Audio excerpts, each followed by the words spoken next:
সব সূচকগুলোই নিম্নমুখী। এই সংকট সাময়িক সংকট, এই সংকট উতরে যেতে পারে। এক অনন্য সাধারণ পণ্ডিত মানুষ ডক্টর সুকুমার বড়ুয়া রাষ্ট্র যে বিবেচনা করেছেন স্বাধীনতা পুরস্কার দেওয়ার, এটি যথার্থ।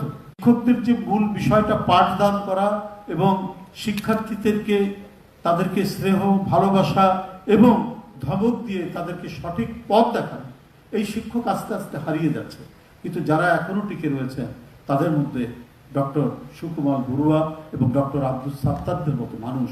এটা হচ্ছে তাদের আরেকটি দিক, তাদের নিজস্ব কৃতকর্ম, তাদের নিজস্ব যে অর্জন, তাদের নিজস্ব যে লেখাপড়ার মধ্যে দিয়ে যেটা যারা দিয়েছেন, এটা একটা দিক।